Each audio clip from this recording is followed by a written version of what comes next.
자포자기하는 심정으로 어딘가에 갇혀있는 남자. 군 검찰들은 그를 취조실로 끌고 가더니 이런 제목으로 기소하겠다고 말합니다.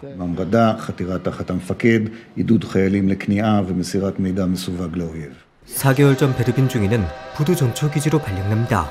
이곳은 현재 전운이 감돌고 있는 이집트와 맞닿아 있는 곳이었고 베르빈 중위는 병사들의 건강을 책임지는 의무사관으로서 이곳에 왔죠. 1967년에 벌어진 제3차 중동전쟁의 결과로 이집트와 시리아는 이스라엘의 감정이 좋지 않았습니다.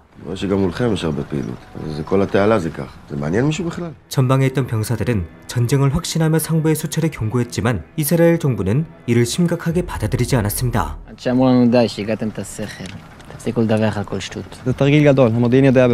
1973년 10월 5일 이스라엘 최대 명절인 속죄일 전야제가 열립니다. 이때가 동시에 이슬람도 라마단 기간이었기 때문에 이스라엘 정부는 설마 하는 생각이 있었죠. 하지만 다음날 오후 1시 50분 설마가 현실이 됩니다.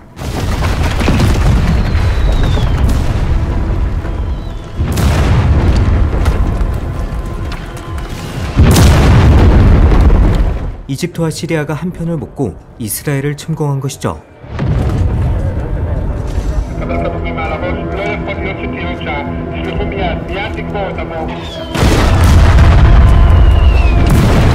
이집트와 시리아 연합군은 압도적인 전력으로 수에즈 운하를 건너옵니다.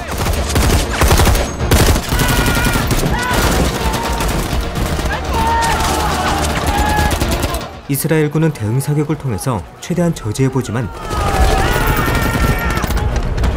적군은 물량 공세를 통해 해안가 근처까지 진입했고 결국 부두 전초 기지는 극심한 피해를 입게 됩니다. 다른 기지도 마찬가지였습니다. 속죄일에 공격받을 것이라는 걸 전혀 예상치 못했고 방어 전선이 아예 뚫리게 됩니다. 부두 전초 기지는 본부의 전차 지원을 요구하고 그렇게 기다리던 전차가 오나 했는데 전차가 맞긴 맞는데 부상병을 이송하는 전차였습니다. 이곳 상황도 급해 죽겠는데 부상병들만 잔뜩 드러났죠. 결국 이곳에 있는 모든 사람이 전투에 투입됩니다. 부두 전초 기지의 병력은 단 42명. 그들은 나라를 지켜내겠다는 일념하에 정말 처절하게 이집트군의 공격을 막아내죠. 그렇게 오후부터 시작된 전투는 한밤중까지 이어졌고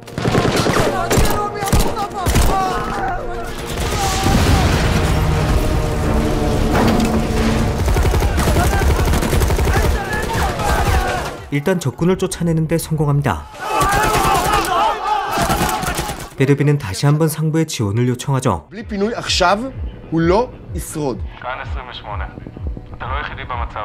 여단본부 역시 다급해진 상황에 후송전차를 보내는데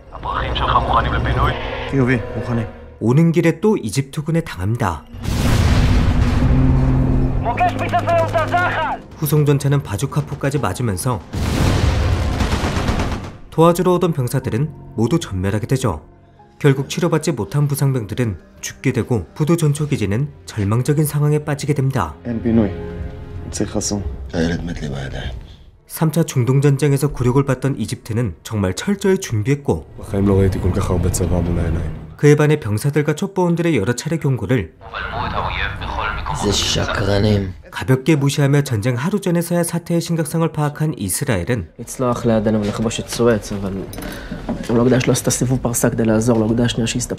그저 속수무책으로 당하게 됩니다. 속죄일을 기념해 많은 군인들이 휴가를 나갔고 전투태세까지 시간이 필요한 상황이었습니다. 부두 전초 기지가 지원을 받기 위해선 앞에 있는 빌리지 사단이 버텨줘야 되는 상황. 하지만 이집트군은 진격을 멈추지 않았고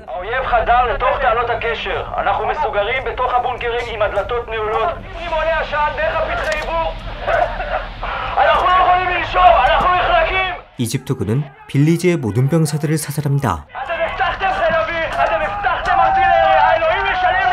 이제 다음 차례는 이곳 부두전초 기지였죠. 그리고 부두전초 기지는 끔찍한 진실과 마주합니다. 이스라엘 정부는 시간을 벌기 위해서 이들을 총알바지로 쓸 생각이죠. 한 가지 확실한 건 이길 수 없는 전투입니다. 고민 끝에 베르비는 장교들에게 투항을 제안합니다. 하지만 슐로모 중대장을 비롯한 장교들은 격렬히 반대했고 결국 상부의 명령대로 계속해서 버티기로 하죠.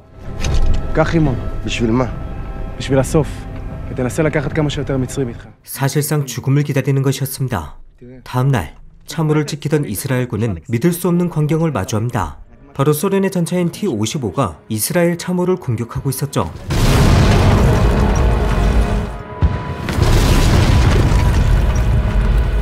그리고 여단본부에선 지원을 요청하는 말에 이렇게 대답합니다.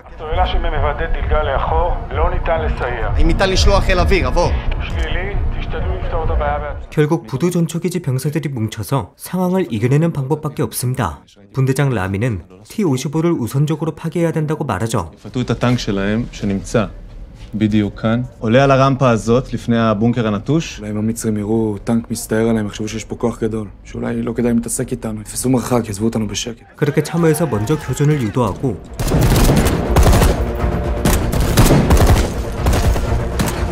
라미의 전차가 측면에서 공격을 시작합니다.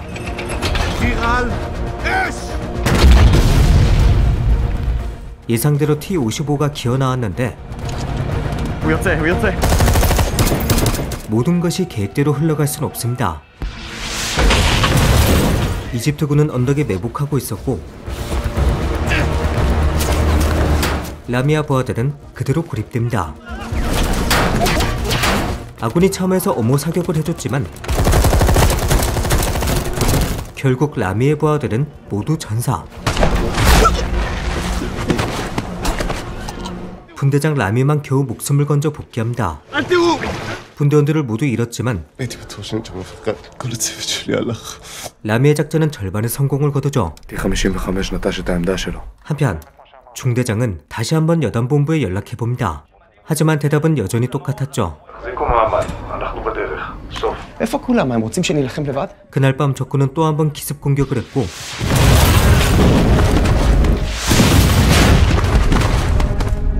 또 한 명의 중상자가 나옵니다. 베르비는 이제 결단을 내릴 때라고 판단합니다. 그는 중대장을 제외한 장교들을 불러 모아서 투항하자고 말하죠. 장교들은 이번에도 반대하는데 사실 그들의 의견도 일리가 있습니다. 빌리지 역시 이집트군에 항복했지만 그 자리에서 몰살당했죠. 한편 여단본부에서 이런 연락이 옵니다. 본부에서도 마지막으로 지원을 보내는 것이었죠.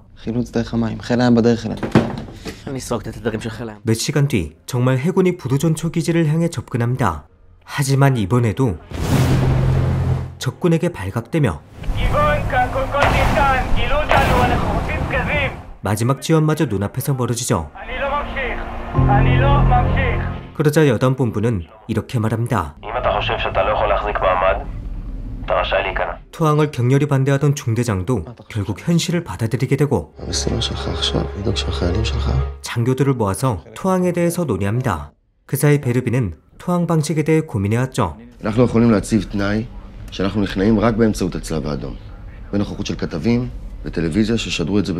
비록 국가의 자존심은 무너지겠지만 공개적으로 포로가 되자고 말합니다. 그렇게 베르빈의 의견은 수용됐고 여단본부 역시 그렇게 하라고 말하죠. 다음날 적십자와 전세계 언론이 모이며 공식적인 항복식이 준비됩니다. 하지만 그때 상부에서 이런 연락이 옵니다. אתה אינך חייב להיכנע. אבל מה שאנחנו יכולים זה מה שנתנו לך עד עכשיו. עבור. מה שנתתם עד עכשיו אינו מספיק. עבור. 투항으로 나오는 모든 결과를 중대장에게 뒤집어 씌우려는 셈이었죠. לא רוצים לקחת אחריות על הקנייה, מגלגלים אותה אליך. 중대장은 고민 끝에 부하들을 살리기로 결정합니다. 자신이 모든 걸 뒤집어 쓰더라도 말이죠. Take off your glasses and straight. He's asking how many troops you have. 42 soldiers. 5 dead.